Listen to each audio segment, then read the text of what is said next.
On today's Hobbies, Crafts, and Collectibles, we'll visit with two local artists from Charleston.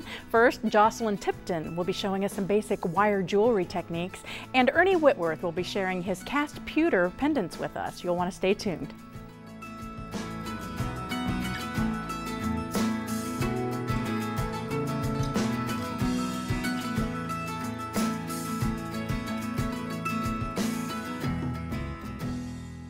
Hi there, thanks for joining us today for Hobbies, Crafts, and Collectibles. It's my privilege to introduce to you Jocelyn Tipton from right here in Charleston. Jocelyn, thanks for coming in. Hi, thank you for having me. This is exciting for me because I do a little bit of beading, I'll admit, with jewelry, but lately we've had these artists on that are jewelry artists, and we're talking top-notch silversmiths, and you know, they really intimidating kind of people. Yeah, that's right. Bend their own stuff, manufacture it all, you know, from scratch, and it's just intimidating. And I know for some of our viewers, you're probably thinking, wow, but how to get from A to B? Well, the great thing about having Jocelyn on the show today is that she is just starting out. She's only been at this a couple of months, and she is going to show us maybe some basic techniques.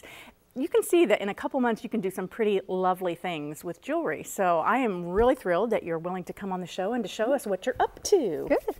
Now the cool thing about Jocelyn too is that we had Dave Hunter from Charleston. We had him on a while back, and he makes his own beads.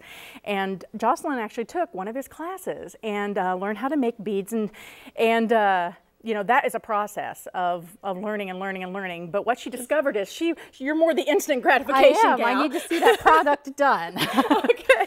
So you don't have to make your own beads to be a jewelry artist. There are some lovely selections. Right, there's lots of places you can get beads. I get them at local craft stores, catalogs, and online, of course. Sure. And some of them are just estate sales and, you know, secondhand stores. You know, somebody has gotten done with the piece, and I will take it and repurpose it, take the beads apart, and do something else entirely different with them. I love that. You have an artist's eye. So I do the same kind of thing, go to sales and say, oh, that's a pretty necklace. Let's take it apart. I want that bead. You know? Yes. So, but you can get, like she's saying at the different stores, you can get a string of beads. And they usually come in about 15-inch strands. Some of them are smaller, and there are a whole variety. Like the first strand you picked up was mother of pearl chips. Some of these are just dangles. Stone. Yeah, and then the other one there is porcelain. So you're getting all kinds of variety in terms of materials that they're made from. And they come, you know, like I said, pearl, porcelain, pearl, gemstones, wood, whatever.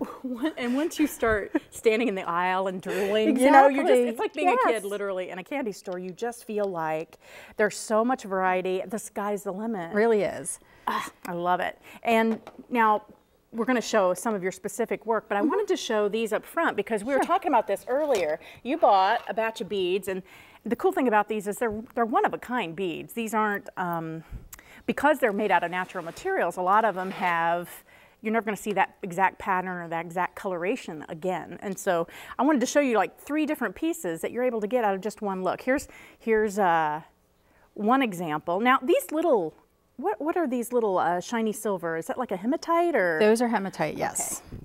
And then we've got some stone beads. So here's one. I want to show you a couple of the other ones here. And one of the things with doing with gemstones, because they are one of a kind, if you're looking for symmetry or 2 pieces that are going to be exactly the same, you're not going to get that. That's true. I've noticed that making earrings. Sometimes it can be hard to find two that are, right, exactly.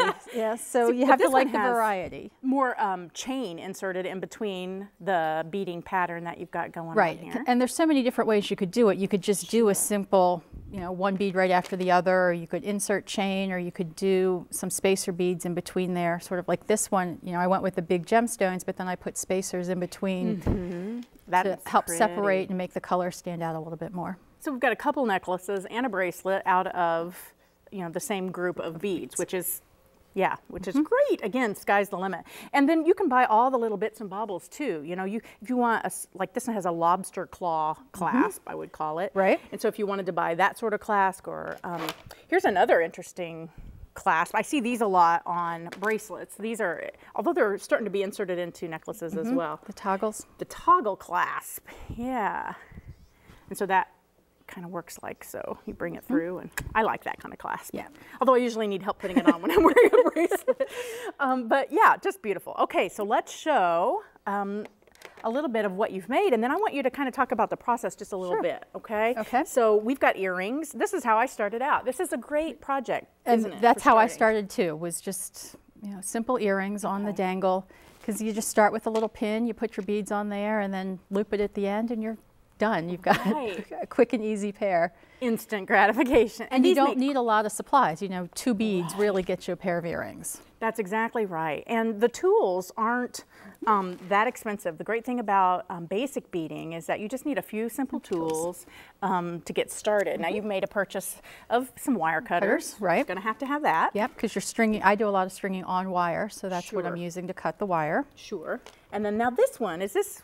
That's a crimper tool. So when we get to the demonstration, I'll show you. But in order to keep the beads from falling off, you crimp the wire so that it doesn't, so that it holds the beads in place, and that helps make crisp crimps. That's a hard thing to say. 5 times real fast. Yeah, so that it's not sharp edges or anything. It rounds them nicely. And then these are you have to have these. Yeah, I use those for everything. It helps fold the wires. It helps you know, hold beads in place.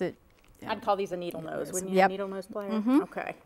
All right. So and then you'll see you're going to need some kind of tray because those beads can be slippery. So we'll show you in a little bit how you're going to use this tray. But let's look at some of your work. Okay. Again, various types of things you can do. You've seen the basic bead stringing. You can also make, what I love is the pendants, finding that focal point that your necklace kind of works around. What have you got going on in this piece? These are magnesite beads, and I've just taken different sizes, some larger ones and some smaller ones, put some nice silver spacers on there, and then put a pendant to the silver from the pendant. I think picks up the silver from the chain itself, and then the focal point there again matches the magnesite. Ooh, I love this one. I'm kind of into turquoise right now. My eyes kind of gravitated to that one. Yeah.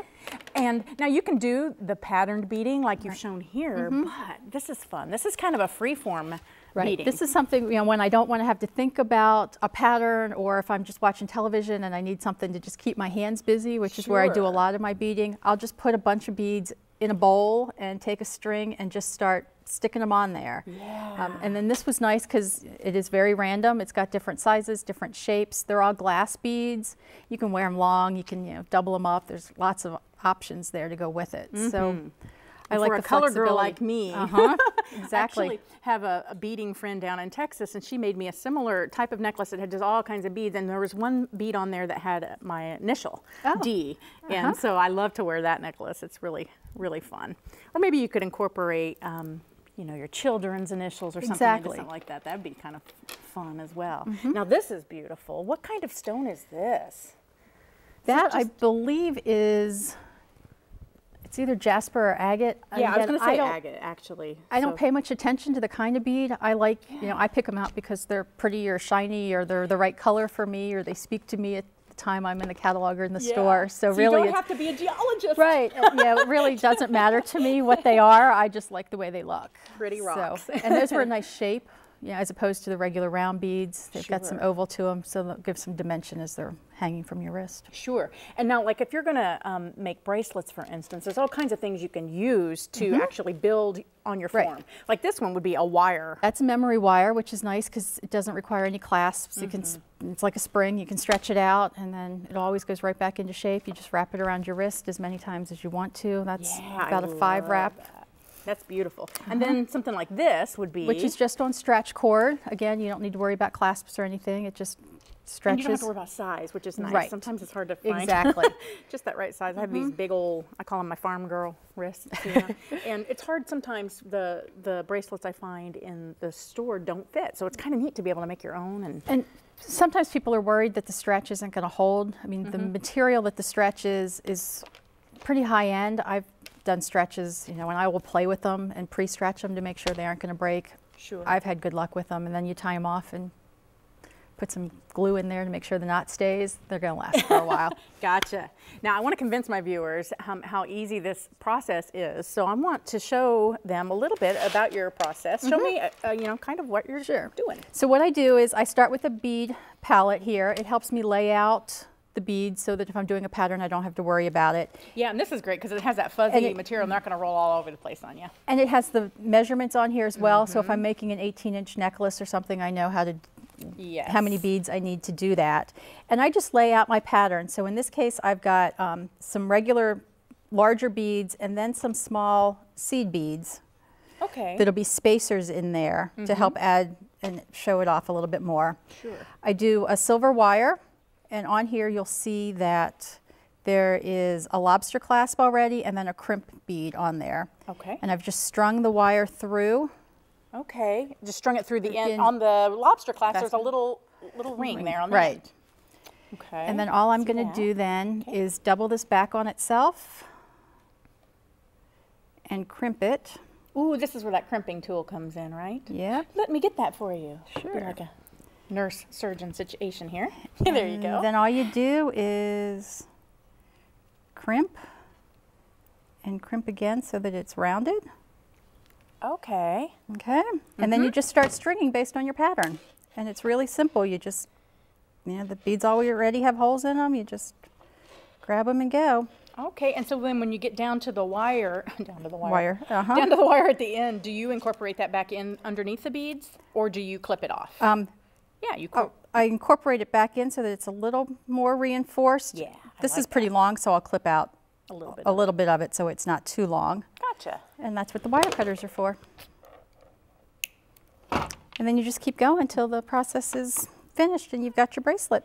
Gotcha. Awesome. I love it. And then on the other side, there would be a jump ring of some sort. A jump ring of some sort. I don't know whether you can see that. It's a really little just I can't circle. even get it off your hand. It's so tiny. But yeah, there would be a jump ring on the other side that your clasp just hooks onto. Right. And you do the same thing. You string the wire through it and crimp that piece as well. Okay. Gotcha. Now the crimping, is that just held together by sheer...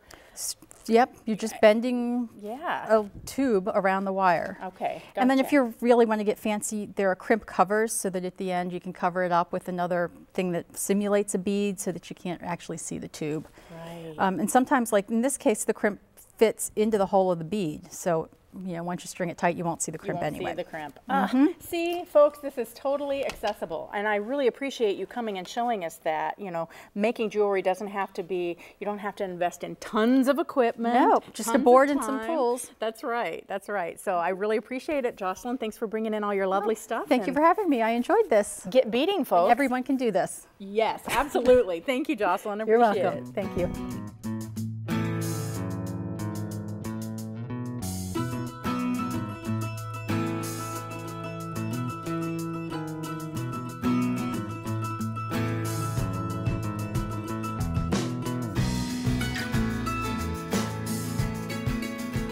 Ernie Whitworth from Charleston to our studio today. Ernie, welcome.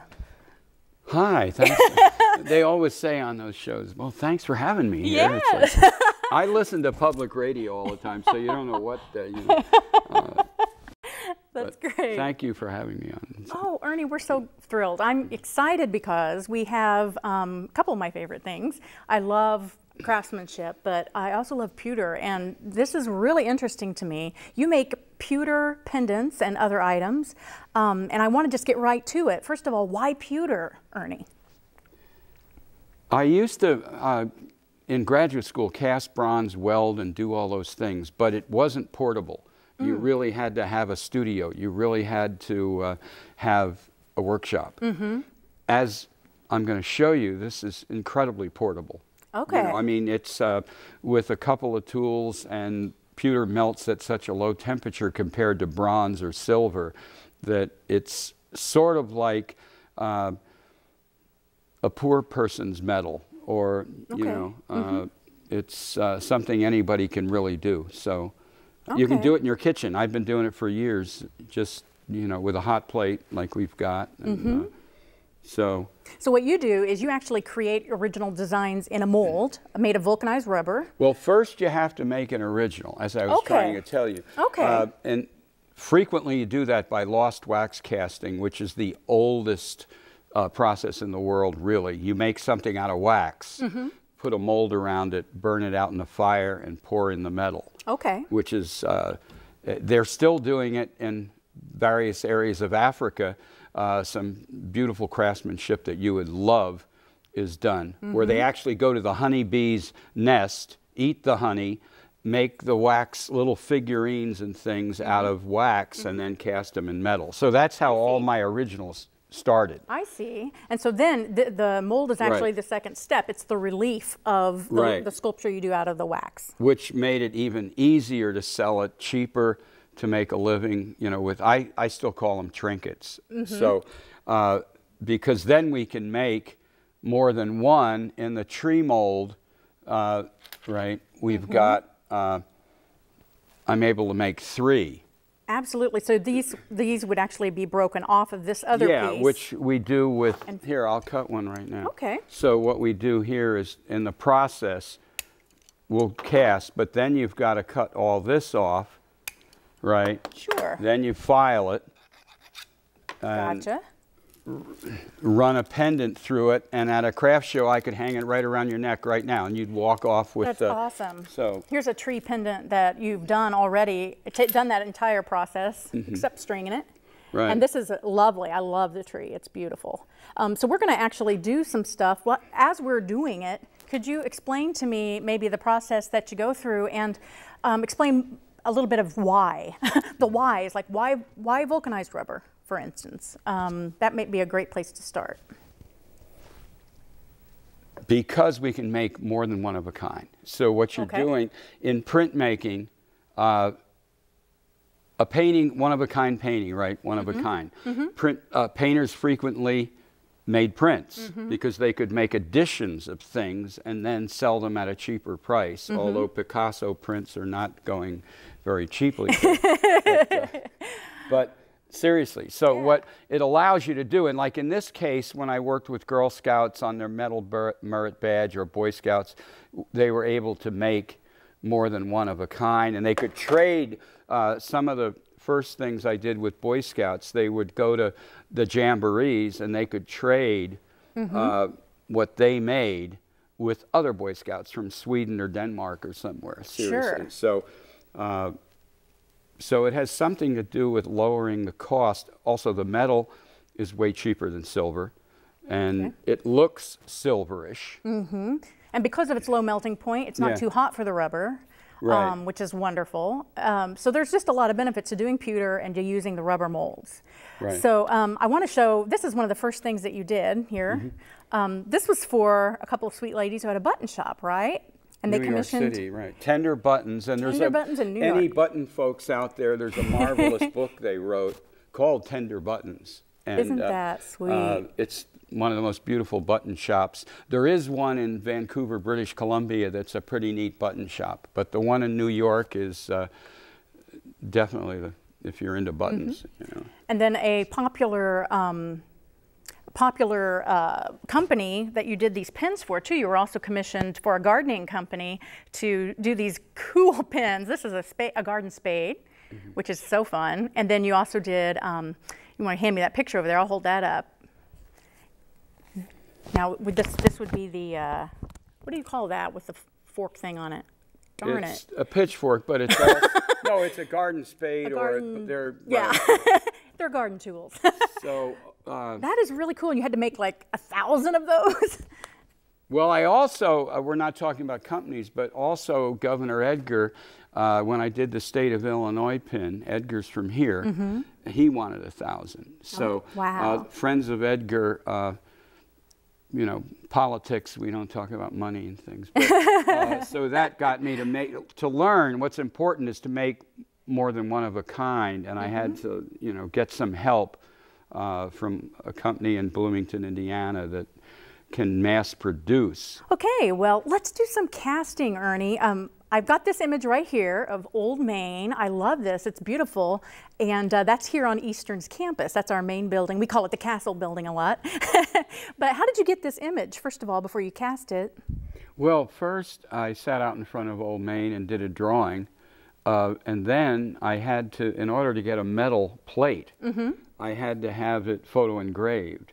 So what you're doing is a high contrast black and white. You're not doing grays or anything like that. Okay. So when the engraver, and some of these folks are hard to find, that can take a photograph reduce it from a drawing Oh, I would to imagine. that size. So I've done it in various sizes. I see. But this one will cast so Oh, that you can good. get an idea of.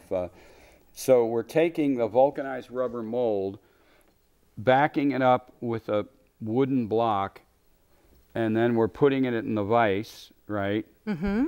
And we're going to pour the molten metal, which we have behind us.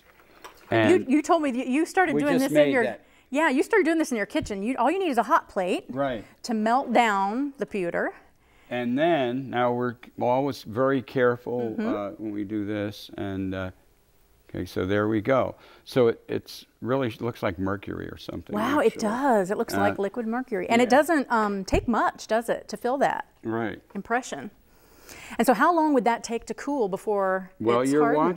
watching. You're going to see it in a minute. Ooh. So, but Right before our also, eyes. incidentally, something my dad taught me. But of all the metals, mercury is the only metal that's molten at room temperature. Oh, that's why it's always We have to always heat see this it. up, Yeah. but it's why it's in a thermometer. And when it gets hot, it That's goes up. interesting. Okay. Incredibly interesting. No, Yeah. seriously. And I didn't know Yeah. it. I was old when my dad explained that to me. You know.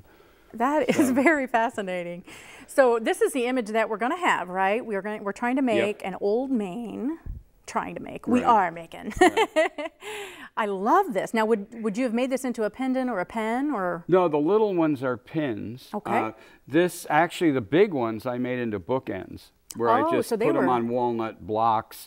But Oh, this one beautiful. is sort of too big for, a teeny bit too heavy for you to wear. I see. As a,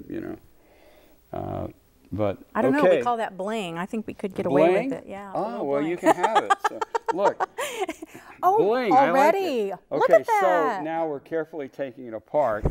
Okay, these are the most incredible tools that I've ever had. I think it's, I call it a cow toenail clipper, but it's actually for pulling staples out of fence posts. Okay. For farmers. Let's point that a little bit toward the camera so we can see it a little bit more. There you go. There it is. We're taking this out with the things. Okay. And then we're, Perfect. so what we've done is we just duplicated, which is why molds, yeah. why I'm interested in the mold process, because I can make more than Right. one of a kind, and so. That is And fascinating. it's pretty realistic. I mean, It is it's very sort of like that, realistic. but- And so it's probably still too hot to actually handle for a yeah, little while. but you got this one. But I so got it's this like- one. I got this one. You Yeah, heard it it takes, here. it stands up, look. Oh, But, that is great. But yeah, it takes now, it'll be, I don't know, safely it's better to wait 5 or 10 minutes. But Sure. Well, where do you, or how do you acquire your pewter? Is it in a block form like yeah, this, a well, brick? these, if you remember cast iron breadstick molds, that's what this is, your grandma's. Oh, but what I buy a big ingot. I mean, we buy a large ingot and melt see. it down, and then I pour it And then you- into, right. They're a little bit more manageable Right, and more portable, so- aren't they? right. I love that. That's a great idea. Little cornbread cast iron skillets. Now this fascinates me, Ernie. Tell a little bit about how you got this ear and what this ear is. I see it's got like a little screw bottom in it. Yeah, well, that's going to get mounted on a, well, he had put it in this thing. We could put it into, but Sure. a walnut base, say. I see. But this is see. actually an acupuncture ear with, if you look at the tons of... Yeah, this is an old... yeah, I didn't realize our ears are that sensitive. I mean, there's tons of spots on your ear for acupuncture. But it's I tried sculpting ears and I could never... This is absolutely perfect. Right. Realistically. It is. So when I made the mold for the bronze one, Yeah. it's... I like that. And then I also love this turtle pendant that you've got here. Right. This is beautiful. So that And you've braided also the is- string, yeah, too. that also is one of the more complicated castings for some reason. They don't cast really easy, but the see. mold is here. I'll hold that up. So we've got a two-piece turtle mold. Oh, of I that. see. So So it's more 3D or? yeah, well, it's I see. when I cast against a board, you're always going to get a flat back, like on this butterfly mold. Mm-hmm. If I poured that against a board, it's I see. flat. That but makes on sense. this one, you've got a little bit of relief on the back. Right. So And you'd have to get that exactly perfect. Yeah. So that must take some doing. That's really neat. So. There are turtle lovers watching right now who are coveting this necklace. Well, you have done some amazing work. You've been, like I said, in National Magazine, and you've made buttons, and you've got some of your work all over the place. And I'm just thrilled to have it here. You're a great artist, Ernie, and so much fun to talk to. And you've done such a great job showing us your craft. I appreciate you coming in. Oh, thanks so much. Absolutely.